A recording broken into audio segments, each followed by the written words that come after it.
Hi everyone, and welcome to a new episode of Days Podcast along with a new video. I want to thank you guys so much for liking, subscribing, viewing, watching, and listening. I truly appreciate it. I will definitely be making sure there's exclusives on Patreon, Spotify, alike, with episodes and videos.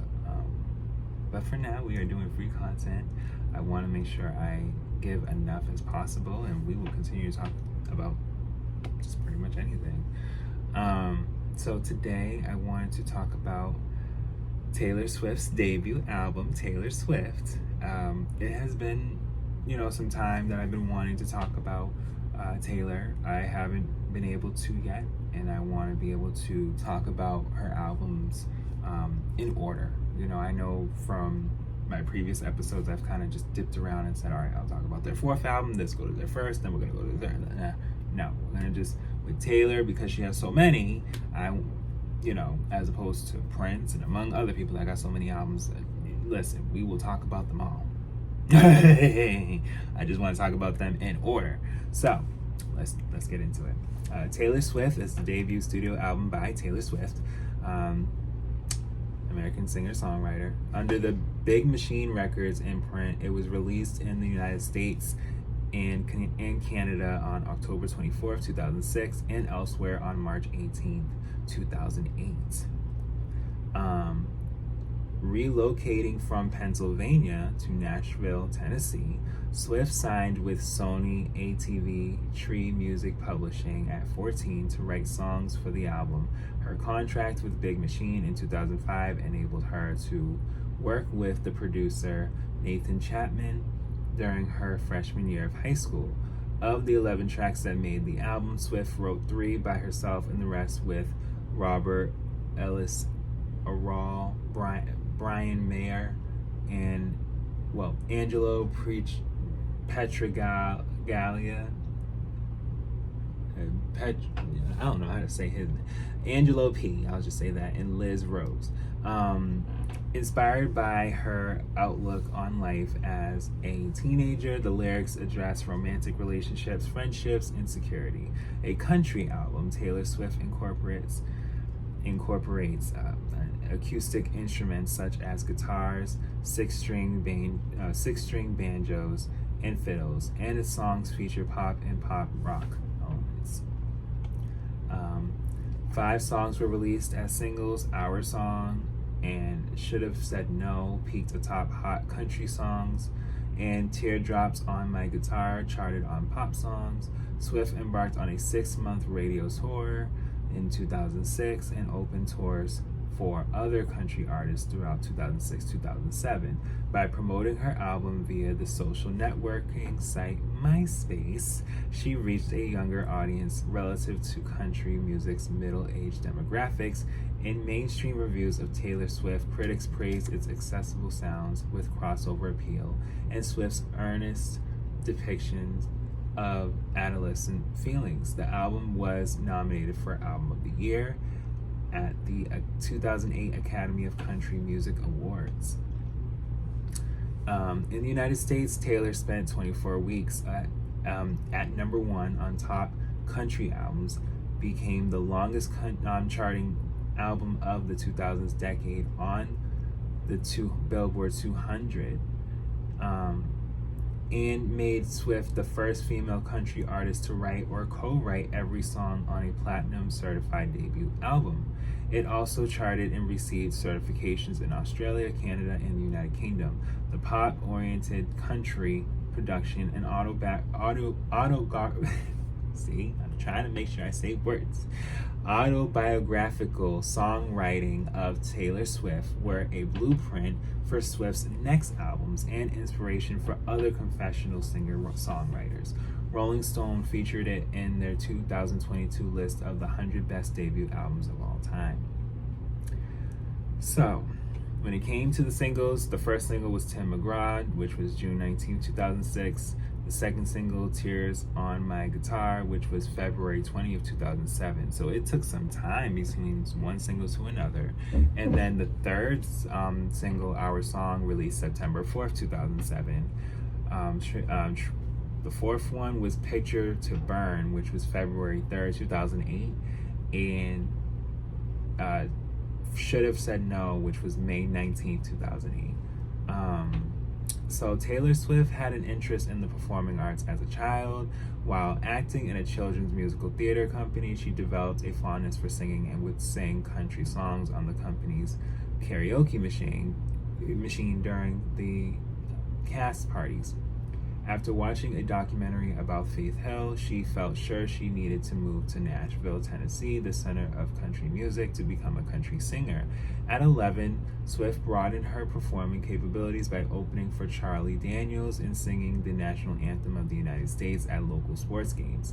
She traveled from her hometown in Pennsylvania to Nashville with her mother to pitch demo tapes of karaoke covers to record labels for a contract, but they rejected and told her that her music would not cater to country music's middle-aged demographic.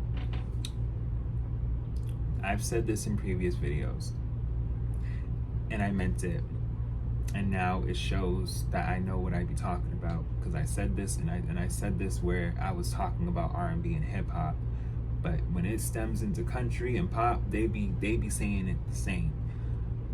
There be people that don't be seeing it for artists, and then it takes someone else outside of them to just shut them up and have them be able to literally bring that artist out and be like, no, you got it. You got it. And this was something for Taylor. Like, this happened to Taylor, this happened to Katy, this happened to most artists, honestly. Most artists really had people telling them no. Like, literally telling them no. And it had to take someone to literally, like, somebody in the moment to really push and say, no, this person got it. We have more demos for you. Let's just do what we can do right now. And when they give them the chances and they really go off, that'd be letting the people know that when they said no, they didn't know what they were talking about. Why are they even in the office? Because it's horrible. They really be saying no. The rejections made Swift become determined to distinguish herself from other aspiring country singers. At 12, she started writing songs and learned to play the guitar with the help of a computer repairman who had fixed her family's computer. Her performance of America the Beautiful at the 2002 U.S. Open caught the attention of Dan Dimtro, a music manager who helped 13-year-old Swift get an artist development deal with RCA Records in Nashville. To assist Swift's artistic endeavors, her father transferred his job to Nashville, and her family relocated to the Nashville suburb of Hendersonville, where she enrolled in the local public high school. So because she was very much serious, and because she actually was able to start with a artist development deal, like this was like the real deal, her dad, her family as a whole was just like, all right, we'll move to Nashville. But I will say this, not every artist has that opportunity. Not every artist is able to just go and be like, hey, I'm just gonna go here now, and I'm gonna, I even though they said no this way, not every artist can just go and do stuff. Not every artist, I've had people say every artist was broke before they became famous. In most cases, yes, but there'd be some people that, may have been middle class or almost high class, and, they didn't have to do that. They just could have just did their own thing and just, they didn't have to take on any type of fame. They could have just been someone else. And there's artists that have came out and said, like, they didn't always think that they would be an artist, and then when they became an artist, it's like, all right, you know what? This was for a purpose, and I'm sticking with it. It happens. But yeah, let's get into the track list. Or you know what? Yeah, no. Critical reception. Hold on. So Taylor Swift received generally positive reviews. Although some critics deemed that the lyrical themes it wasn't sophisticated, is what they're trying to say. Most praised Swift's songwriting for using familiar techniques in ways that sounded original and novel. Laura Snapes of The Guardian said that reviewers were impressed by her pure yet prematurely wise depictions of teenage love. The review, they reported that she had got a 67 out of 100. But yeah, critics commented on the album's pop sensibility, saying that it was appealing to a mainstream audience. commercial performance. Taylor Swift was a sleeper success in the United States. So a sleeper success, which I believe I've been saying the action of it and what it is, but I didn't, have a sense of the name, but now we have the sense of the name. So in the entertainment industry, sleeper hit refers to a film, television series, music release, video game, or other entertainment product that was unpromising on release but became a surprise success. A sleeper hit may have little promotion or lack a successful launch, but gradually develops a fandom following media, including social media attention, which in turn increases its public exposure and public interest in the product. As Variety puts it, a sleeper hit can be defined as the kind of show that catches us by surprise, programs whose popularity grows over time and can ultimately outshine the preordained hits. A sleeper hit often lacks star performers or high production values, but prevails at times against its own maker's expectations on the strength of such qualities as narrative approach or novelty, as well as market incidents. Sleeper hit films benefit theater owners because the owners keep a larger percentage of money from ticket sales. So, more or less in movies than music, it's beneficial for those that are, in movies, for the artist itself, because you say to yourself, wait a minute, you mean to tell me it's not selling? And now months later it is? But that's what it pretty much is. So, sleeper hit. Taylor Swift was a sleeper success in the United States. It debuted at number 19 on the Billboard 200 chart, dated November 11, 2006, with first week sales of 40,000 copies. In this time, Hannah Montana just came out. Okay? And I'm only saying this for a reason, because nowadays, Taylor says an album's dropping and it just goes number one. But for her first ever release, it was 19. And I said this with R&B, I've said this with hip hop, and I just want to make sure this is clear for even Taylor fans. There are times where people do not chart at number one, and over time, boom. And this was that time for Taylor. Sometimes it'd be for people later on where it's like, all right, they had great success. Why is it depleting? And then it's starting to rise again. But in this moment for Taylor, she really built, it was just literally from the ground up. Like number 19, it was, that let people know, like, whoa, wait a minute. Because albums often drop in sales after their initial release, Swift did not expect her album to remain long on the chart. I would be incredibly lucky to see this album certified gold. Contrary to her expectations, Taylor Swift kept selling at a fairly consistent pace. By November 2007, so after a year, the album has sold over 1 million copies. It reached its highest sales week on the Billboard 200 chart, dated January 5th, 2008, when it sold 187,000 copies and charted at number 8. So it stayed on the Billboard 200 for over a year, and people over time were like, who is this? Who is this? Who is this? Who is this? And then she just got into the top 10. And that's when it was just like, okay, we need to know who Taylor Swift is. And the album reached at its peak at number 5 on the chart, dated January 19, 2008. So it took over a year for her to literally be in the top 10 with her first album. Okay, so this was like a different effect where people, they debut right in the top 10, and then over time it's like it's falling off the charts, as opposed to her where it's like it's 19 and then it's like staying, in the consistent top 20, but now it's going towards the top 10. It was the opposite. It was just more or less building up. And you know who else we've seen that with? Cardi. With Bodak Yellow, because it didn't debut at number 1. It charted and got up to number 1 because people were over time taking in the song and was able to just be like, yes, little bitch, you can fuck with me if you wanted to. Like, it's just over time people were like, wait a minute, this is hitting. And that's what they felt with Taylor. And so, again, I feel as though there's nothing wrong with that, because it just shows the people and how they value you over time. So yeah, let's get more into this. So in its 63rd week of charting, spending 157 weeks on the Billboard 200 on October 2009, Taylor Swift marked the longest stay on the chart by any album released in the 2010s decade. So even by 2009, which is 3 years later, in the midst of even releasing another album, this first album was still charting. So it was just like people were still buying this album as opposed to her next album that she released after. And that's a good thing, because it's like, okay, I want people to still have my music. So where's what it has spent a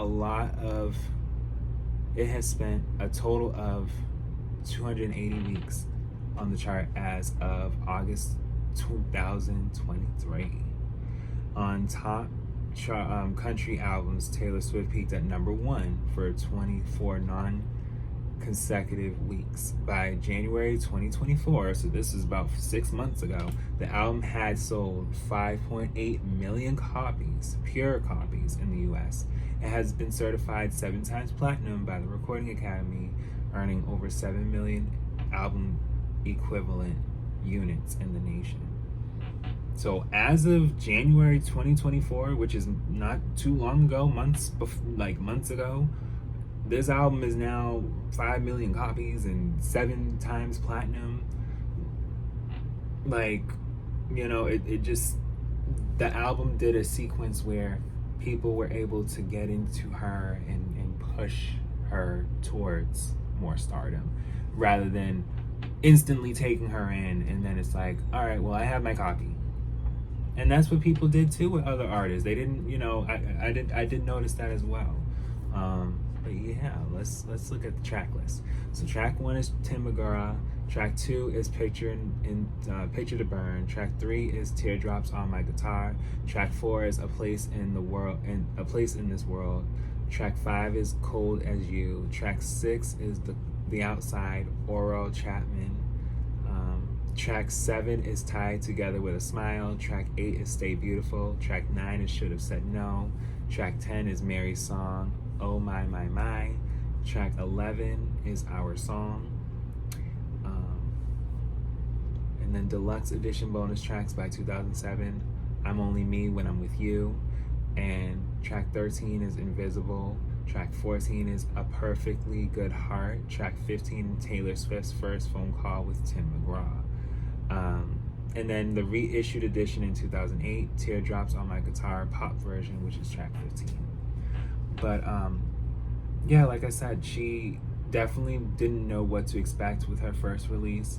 And, considering that she was able to gain a fan base on MySpace, which, MySpace was the time, but as she's gaining success over time with sales, she's realizing, like, okay, it's time to do more. And that's what she was able to do and continue to do. And she did have a Taylor Swift holiday collection, which was after. And it was an EP, it was a Christmas EP. And then she also had Beautiful Eyes, which is another EP that was released in 2008 with still the sense of, remixes and an extra song or two. And then, in the midst of all that, we get Fearless. So with Fearless, where this first album is already getting an EP and remixes and, people are really getting into her, she just comes out with Fearless, and that's when Fearless is where she just took over. Just said, all right, I'm really here now. Like I am not having to worry about the sake that I need to appeal anymore. They like me. I am going to continue to songwrite and do what I need to do. So we will talk about Fearless next in another episode video, but I want to thank you guys so much for being there and listening and watching, and I'll be back with more.